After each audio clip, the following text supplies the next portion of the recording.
সকলকে science educating YouTube চ্যানেলে স্বাগত জানিয়ে আজকের গুরুত্বপূর্ণ ভিডিওটি আমরা শুরু করতে চলেছি। আজকের ভিডিওর মাধ্যমে আমরা জেএনপাস ইউজি 2024-এর যে বায়োলজি পার্ট কোশ্চেনটি রয়েছে, সেই বায়োলজি অংশ থেকে আমরা টপ 20টি এমসিকিউ কোশ্চেন তোমাদের জন্য নিয়ে এসেছি আজকের ভিডিওর মাধ্যমে। তো আজকের সম্পূর্ণ ভিডিওতে আমরা টোটাল 20টি কোশ্চেন আজকে আমরা আলোচনা করব, অ্যান্সার সহ, এক্সপ্লেনেশন সহ, এবং সমস্ত কোশ্চেনের যে অপশনগুলো রয়েছে, 4টি অপশন থেকে আবার অন্যান্য কী টাইপের কোশ্চেন হতে পারে, অবশ্যই আমরা সেই কোশ্চেনগুলো নিয়েও তোমাদের আলোচনা করব। তো তোমাদের আমি একটাই রিকোয়েস্ট করবো, আজকের এই ভিডিওটি সম্পূর্ণ তোমরা দেখবে। সম্পূর্ণ দেখার সঙ্গে সঙ্গে তোমরা বায়োলজির যে অ্যান্সারগুলো রয়েছে, কোশ্চেনগুলোর অ্যান্সারগুলো তোমরা করার চেষ্টা করবে। অ্যান্সারগুলো করে আমাদের কমেন্টে জানাবে, তারপরে আমার দেওয়া যে সলিউশনটি রয়েছে, সলিউশনটি তুমি দেখবে এবং মিলিয়ে নেবে তুমি কতটা পারছো। আর এই বায়োলজি পার্টের এখানে যে কোশ্চেনগুলো নিয়েছি আমরা ফুল সিলেবাস থেকে, এটা একদম হুবহু তোমাদের জেএনপাস ইউজির যে প্যাটার্ন রয়েছে সেই প্যাটার্ন আমরা ফলো করি এখানে নিয়েছি। আর তার সঙ্গে ক্লাস 12-এর জন্য তোমরা যারা এইচএস করছো, এবার এইচএসে উঠেছো, তাদের জন্য কিন্তু এই ভিডিওটি গুরুত্বপূর্ণ রয়েছে তোমাদের এই বায়োলজির কোশ্চেনগুলোর জন্য। তো অবশ্যই সম্পূর্ণ ভিডিওটি দেখো। চলো আর দেরি না করে আমরা ফার্স্ট কোশ্চেন স্টার্ট করছি। কোশ্চেন নম্বর 1, অ্যানিমোফাইলি কার ক্ষেত্রে দেখা যায়? দেখো, এখানে অ্যানিমোফাইলি কার ক্ষেত্রে দেখা যায় তোমাদের এটা বোঝার আগে বুঝতে হবে অ্যানিমোফাইলি জিনিসটি কি। আর এখানে তোমাদের আমি সর্বপ্রথম অপশনগুলো বলে দিই। 1 নম্বর অপশন তোমাদের এখানে দেওয়া আছে ঘাসে, ঠিক আছে। 2 নম্বর বি নম্বর অপশন দেওয়া আছে তোমাদের ইউফরবিয়া। সি নম্বর অপশন দেওয়া আছে হলো লেগিউম উদ্ভিদ। ডি নম্বর অ্যানোরা। এখন তুমি নিজের থেকে ভাবার চেষ্টা করো, মেমোরাইজ করার চেষ্টা করো এখানে কোন অ্যান্সারটি হতে পারে। আই থিঙ্ক তুমি অ্যান্সার করে নিয়েছো। এখন আমি বলছি, দেখো, অ্যানিমোফাইলি কথাটির অর্থ হলো বায়ু পরাগী, অর্থাৎ বায়ুর দ্বারা যে উদ্ভিদগুলো পরাগযোগ করে থাকে তাদের আমরা বলবো অ্যানিমোফাইলি, ঠিক আছে? এতটুকু বুঝতে পেরেছো? তো অ্যানিমোফিলি যে উদ্ভিদগুলো রয়েছে সেগুলো কারা হতে পারে? দেখো, বায়ুর দ্বারা পরাগযোগ সম্পন্ন করছে, তাহলে উদ্ভিদটি অবশ্যই ছোট উদ্ভিদই হবে এবং হালকা উদ্ভিদ হবে। তো এর জন্য এখানে আমরা 4টা অপশন যদি আমরা ফলো করি, তো ঘাস হলো একটি ছোট উদ্ভিদ যা বায়ুর দ্বারা পরাগযোগ সম্পন্ন করে। এটা এরকম কোশ্চেন এখান থেকে আসতে পারে যে ঘাস কার দ্বারা পরাগযোগ সম্পন্ন করে। অপশন দিয়ে দেবে বায়ু, জল, এরকম দিয়ে দেবে, ঠিক আছে? তোমরা তখন বায়ুতে ক্লিক করতে হবে। এভাবে তোমাদের কোশ্চেনটা আসতে পারে। দেখো, পরবর্তী কোশ্চেন যেটা রয়েছে, এই কোশ্চেন আগে অ্যান্সারটা আমরা মিলিয়ে নিচ্ছি কি অ্যান্সার আছে। দেখো, অপশন এ অ্যান্সার আছে, ঠিক আছে? অপশন এ অ্যান্সার, তাহলে তোমরা বুঝতে পারলে এটার অ্যান্সার হবে অপশন এ। এখন আমি চলে যাচ্ছি কোশ্চেন নম্বর 2। কোশ্চেন নম্বর 2 এ তোমাদের দেখো কি লেখা আছে। কোশ্চেন নম্বর 2 এ আমরা দিয়েছি এটাও একটি গুরুত্বপূর্ণ কোশ্চেন, তোমরা মনে রাখবে যে শুক্রাণুর উপরিতলে অবস্থিত রাসায়নিক পদার্থটির নাম কি, ঠিক আছে? শুক্রাণুর উপরিতলে যে রাসায়নিক পদার্থটি থাকে তার নাম কি? অর্থাৎ একটা শুক্রাণু আমি এখানে তোমাদের ড্র করে দেখাচ্ছি ছোট্ট। তো এখানে ওপরে তোমাদের একটা রাসায়নিক পদার্থ থাকে, ওপরটায়, হ্যাঁ, ওপরের কোশ্চেনটাতে সেই রাসায়নিক পদার্থটির নাম কি বলছে, আর সেই রাসায়নিক পদার্থটির কাজও আমি তোমাদের বলে দিচ্ছি। দেখো, অপশন এখানে কি কি দিয়েছি আমরা। অপশন দিয়েছি এ নম্বর হায়ালুরোনিডেস, বি নম্বর অ্যান্টিফার্টিলাইজিং, সি নম্বর অ্যাগ্লুটিনিন, ডি নম্বর ফার্টিলাইজিং। তো এখন তোমরা মনে করার চেষ্টা করো এখানে কি অ্যান্সার হতে পারে, বা শুক্রাণুর উপরিতলে যে রাসায়নিক পদার্থটি থাকে তার নাম কি, ঠিক আছে? তো আই থিঙ্ক তোমরা নিজের অ্যান্সারটি করেছো। তো এখন আমি তোমাদের বলে দিচ্ছি কি অ্যান্সার হতে পারে। দেখো, তো দেখো, এখানে শুক্রাণুর উপরে যে ইয়েটা থাকে, মেল গ্যামেট যেটি রয়েছে সেটি হলো শুক্রাণু, ঠিক আছে? এই উপরিতলে একটি রাসায়নিক পদার্থ থাকে যেটি তোমাকে যখন ডিম্বাণুর সঙ্গে নিষেক হয়, তখন এই ডিম্বাণুটি চাইবে যে একটি শুক্রাণুই যেন তার মধ্যে এন্ট্রি নেয়, ঠিক আছে? অত্যাধিক শুক্রাণু যদি এন্ট্রি নেয় তাহলে তোমার নিষেক করতে প্রবলেম হবে। তার জন্য এখানে এই ডিম্বাণুর ওপরে একটি রাসায়নিক পদার্থ থাকে, সেটির নাম হলো ফার্টিলাইজিং। ডিম্বাণুর মধ্যে থাকে, এখানে ডিম্বাণুর মধ্যে একটি স্তর থাকে, ঠিক আছে? আর এই যে তোমার শুক্রাণু রয়েছে, শুক্রাণুর ওপরে একটি রাসায়নিক পদার্থ থাকে যার নাম হলো অ্যান্টি ফার্টিলাইজিং। তো তারা দুজনে অ্যান্টিবডি অ্যান্টিজেনের মতো একটি বন্ড তৈরি করে, রিয়েকশন করার পরে তারা ফার্টিলাইজিং এবং অ্যান্টি ফার্টিলাইজিং দুজনে শুধু একটি শুক্রাণুকেই ডিম্বাণুর ভেতরে প্রবেশ করতে দেয় এবং সেই নিষেক সম্পন্ন করে, ঠিক আছে? তো এখানের অপশনটি তোমরা দেখে নাও, অপশন হয়ে যাবে, তাহলে অ্যান্সার হয়ে যাবে বি নম্বর অ্যান্সার, ঠিক আছে? এই বি নম্বরটি তোমাদের অ্যান্সার হয়ে যাবে। অফিসিয়াল অ্যান্সারটি দেখে নাও। অফিসিয়াল অ্যান্সার দেখো, এখানে আমরা বি নম্বরই দিয়েছি। তো দেরি না করে আমরা চলে আসছি 3 নম্বর কোশ্চেন। 3 নম্বর কোশ্চেনে দেখো কি বলেছি, ডিএনএ অনুলিপন কি? ডিএনএ অনুলিপন বলতে তোমরা কি বুঝছো, ঠিক আছে? ডিএনএ অনুলিপন কি? ডিএনএ অনুলিপন মানে এটা বাংলায় বলেছি অনুলিপন, বাট এটা ডিএনএ রেপ্লিকেশন বলে। হ্যাঁ, ডিএনএ রেপ্লিকেশন কি অর্ধরক্ষণশীল, নাকি রক্ষণশীল, নাকি বিস্তারণজাত, নাকি অর্ধক্রমিক? দেখো, এটির অ্যান্সার কি হবে কোশ্চেন নম্বর 3, ঠিক আছে? কোশ্চেন নম্বর 3 এর অ্যান্সার তোমাদের হবে অর্ধরক্ষণশীল ডিএনএ অনুলিপন, ঠিক আছে? এখন অ্যান্সার দেখিয়ে দিচ্ছি অপশন এ। এটা তোমাদের এভাবে কোশ্চেনটা আসতে পারতো যে অর্ধরক্ষণশীল কি, নিচে দিয়ে দেবে ডিএনএ রেপ্লিকেশন, ডিএনএ ডুপ্লিকেট, এরকম অন্যান্য অপশন দিয়ে দেবে। ডিএনএ রেপ্লিকেশন কি, অর্ধরক্ষণশীল কেন, এটি আমি তোমাকে এখানে বুঝিয়ে দিচ্ছি। অর্ধরক্ষণশীল, ঠিক আছে, মানে এটা হলো কনজারভেটিভ, ঠিক আছে। কনজারভেটিভ মানে অর্ধরক্ষণশীল, অর্থাৎ একটি ডিএনএ থাকে। আমি দেখিয়ে দিচ্ছি তোমাদের ড্র করে। যেটি রয়েছে ডিএনএ রেপ্লিকেশন কি সেটি আমি তোমাদের এক্সপ্লেন করে দিচ্ছি। অর্ধরক্ষণশীল কেন ডিএনএ রেপ্লিকেশন নিডেড। তো এই দুটি মিলে তোমাকে এখানে তৈরি করবে, তোমাকে এখানে একটি নতুন ডিএনএ টেমপ্লেট একটি তৈরি করবে 2 টাইপের। তারপরে সেই দুটো যে নতুন তৈরি হলো সেখান থেকে আবার দেখো তোমরা রেড এবং ব্লু এর পরে সেখান থেকে আবার তোমাদের একটি রেড গ্রিন এবং গ্রিন ব্লু এরকম করে 4টি উৎপন্ন হলো, অর্থাৎ অর্ধাংশ নিয়ে তোমাদের ডিএনএর একটি নতুন টেমপ্লেট তৈরি হচ্ছে। চলো এখন চলে যাচ্ছে কোশ্চেন নম্বর 4। কোশ্চেন নম্বর 4-এ তোমাদের বলেছে ট্রপিক্যাল অঞ্চলের বার্ষিক গড় তাপমাত্রা কি। ট্রপিক্যাল অঞ্চলের বার্ষিক গড় তাপমাত্রা তোমাদের এখানে অপশন আমরা দিয়ে দিয়েছি, এগুলো মুখস্থ করার মতো, এগুলো তোমাদের জেনে রাখলেই হবে, এটা এখানে কোনো এক্সপ্লেন কিছু নেই। দেখো এখানে অপশন দিয়েছি আমরা এ নম্বর 24 ডিগ্রি থেকে কম, বি নম্বর দিয়েছি আমরা 24 ডিগ্রি থেকে বেশি, সি নম্বর 7 ডিগ্রি, আর ডি নম্বর 7 থেকে 17 ডিগ্রি। দেখো এটা অ্যান্সার হবে এই নম্বর 24 ডিগ্রি থেকে কম হবে। চলো আমি মিলিয়ে নিচ্ছি অ্যান্সার কি আছে। দেখো এই নম্বর, ঠিক আছে। আই থিঙ্ক তোমাদের অ্যান্সার কিছু তোমরা নিজেরা করতে পারছো, যেগুলো কমেন্টে জানাবে। আর 5 নম্বর কোশ্চেন ম্যালেরিয়ার প্রোফাইল্যাক্টিক ড্রাগ কি। এখানে অপশন আমরা দিয়েছি, দেখো এটাও তোমাদের মনে রাখার মতো। অপশন দিয়েছি অ্যাসপিরিন, আর বি নম্বর দিয়েছি হলো প্যালোড্রিন, সি নম্বর নাক্সভূমিকা, ডি নম্বর টেট্রাসাইক্লিন, ঠিক আছে। এগুলোর মধ্যে কোনটি অ্যান্সার হবে? দেখো এগুলোর মধ্যে তোমাদের অ্যান্সার হবে বি নম্বর প্যালোড্রিন। আর অ্যাসপিরিন মানে কি আমি বলি, অ্যাসপিরিন হলো একটি ওষুধ যা ব্যথা, জ্বর এইসব জিনিসকে কমানোর চেষ্টা করে। আর প্যালোড্রিন হলো একটি এরকম টাইপের ড্রাগ যেটি ম্যালেরিয়ার প্রোফাইলোলেকটিক, ঠিক আছে। প্যালোড্রিনকে তোমরা অ্যান্টি ম্যালেরিয়ালও বলা হয়, ঠিক আছে। অ্যান্টি ম্যালেরিয়াল নামক যে ওষুধগুলো আছে সেগুলো। আর টেট্রাসাইক্লিন হলো তোমাদের টেট্রাসাইক্লিনগুলো হলো একটি সংক্রমণ চিকিৎসার জন্য ব্যবহৃত করা হয়, অর্থাৎ ব্রোনো টাইপের যে রোগগুলো আছে ওগুলোর মধ্যে টেট্রাসাইক্লিন ড্রাগ ইউজ করা হয়ে থাকে। আর নাক্সভূমিকা যেটা রয়েছে এটা হলো তোমাদের গ্যাস্ট্রিক, ইনফ্লুয়েঞ্জা, আর্থারাইটিস এইসব ডিজিজের জন্য এবং ক্যান্সার, হার্টের ডিজিজের জন্য ইউজ করা হয় নাক্সভূমিকা, ঠিক আছে। তো আমি দেখো সবগুলোই তোমাদের বলে দিলাম, অ্যাসপিরিন কি করবে, তোমাদের প্যালোড্রিন কি করবে, নাক্সাভূমিকা কি করবে, নাক্সভূমিকা কি করবে, টেট্রাসাইক্লিন কি করবে। তোমরা এখান থেকে কিন্তু অন্যান্য কোশ্চেনও তোমরা পেয়ে যেতে পারো। অ্যান্সার বি নম্বর দেখলে প্যালোড্রিন। 6 নম্বর কোশ্চেনে চলে এসেছি, পশ্চিমবঙ্গের গরুমারা কি। পশ্চিমবঙ্গের গরুমারা হলো তোমাদের একটি সংরক্ষিত বনাঞ্চল, নাকি অভয়ারণ্য, নাকি জাতীয় উদ্যান, নাকি তোমাদের প্রোটোকয়েড অঞ্চল, ঠিক আছে। তো তোমরা অবশ্যই এটি করার চেষ্টা করবে। এটি কি, আই থিঙ্ক তোমরা বুঝতে পারছো এটি কি।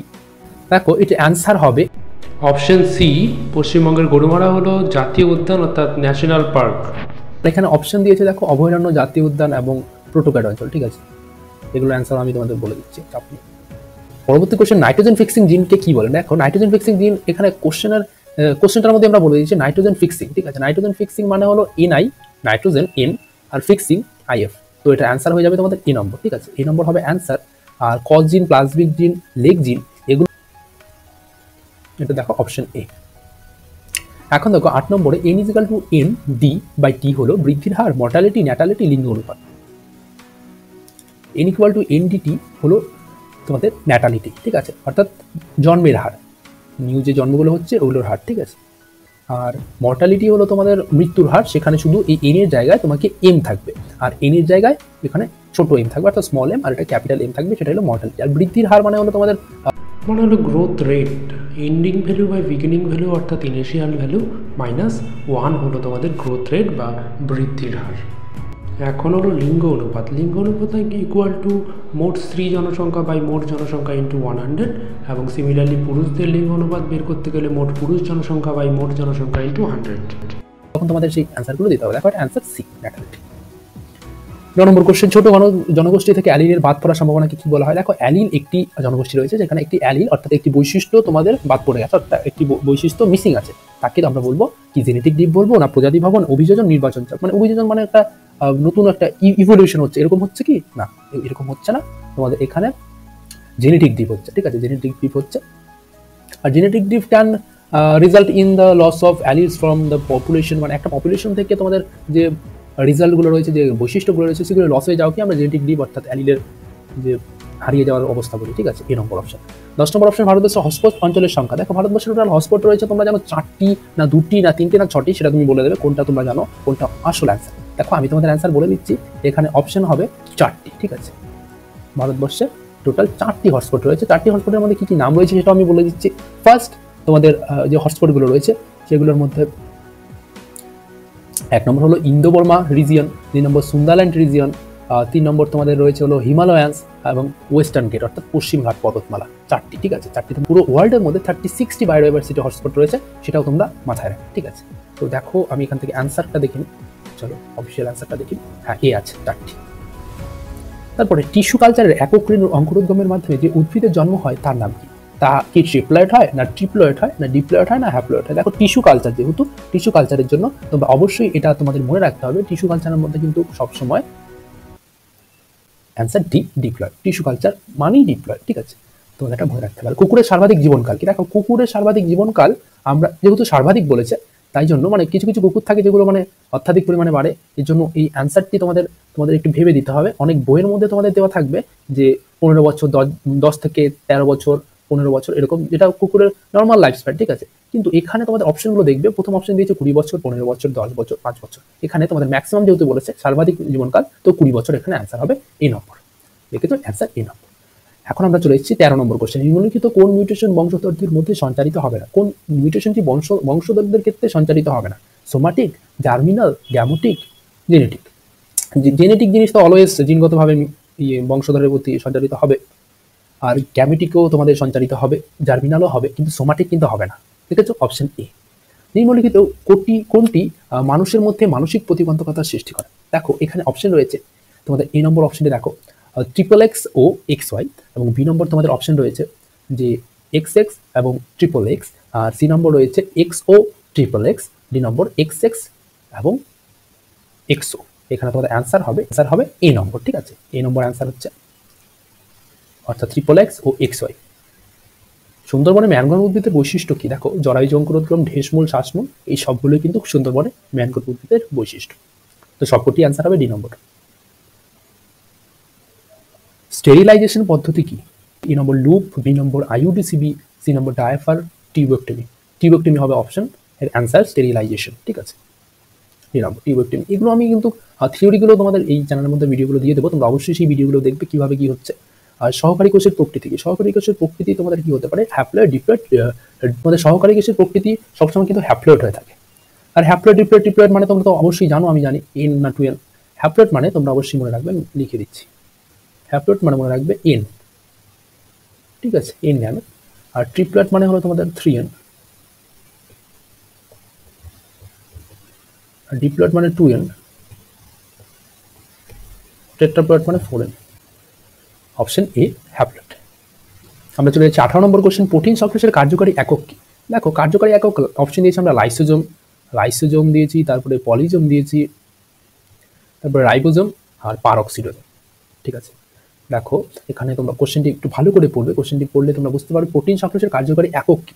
দেখো এখানে এককের কথা বলেছে প্রোটিন সংশ্লেষ। ঠিক আছে, তো তোমাদের একক এখানে কি হয়ে যাচ্ছে? একক হলো পলিজোম, মানে অনেকগুলো মিলেই কিন্তু প্রোটিনের তৈরি হয়, মানে অনেকগুলো একক মিলে কিন্তু তোমাদের প্রোটিন তৈরি হচ্ছে। তাই জন্য এখানে অ্যান্সার হয়ে যাবে polysome, not lysosome, not ribosome, not peroxisome. ঠিক আছে, আর 19 নম্বর কোশ্চেন। গ্রিন হাউস প্রভাবের জন্য দায়ী কোন আলোক রশ্মি? ইউভি রশ্মি, এক্স রশ্মি, ইনফ্রারেড রশ্মি বা সবুজ রশ্মি? দেখো গ্রিন হাউস মানে পৃথিবীর উষ্ণতার যে বৃদ্ধি হচ্ছে দিন দিন, অর্থাৎ পৃথিবীর উষ্ণতার ক্রমবর্ধমান অবস্থাকে আমরা গ্রিন হাউস প্রভাব বলি।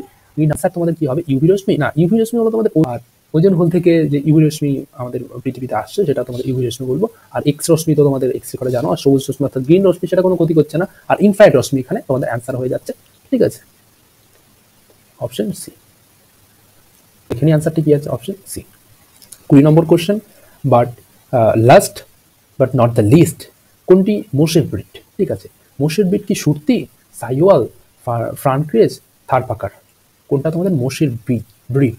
ঠিক আছে, এখানে যে মোষের ব্রিডগুলো বলেছি, অর্থাৎ এখানে যতগুলো তোমাদের অপশন রয়েছে সবগুলি কিন্তু একটি গরুর প্রজাতির নাম এখানে আমরা দিয়েছি, অর্থাৎ গরুর ব্রিডের নাম বলেছি।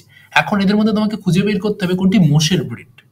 দেখো এখানের মধ্যে তোমাদের আই থিঙ্ক তোমরা নিজের অ্যান্সার করছো, আমি তোমাকে অ্যান্সারটা বলে দিচ্ছি এখানে কোন অ্যান্সারটি হবে। দেখো এগুলোর মধ্যে তোমার অ্যান্সার হতে চলেছে, অর্থাৎ মোষের ব্রিড হতে চলেছে সুরতি, অর্থাৎ এ নম্বর। তারপরে ভি নম্বর যে অপশনটি রয়েছে সেটা আমি বলে দিই, এটা কি?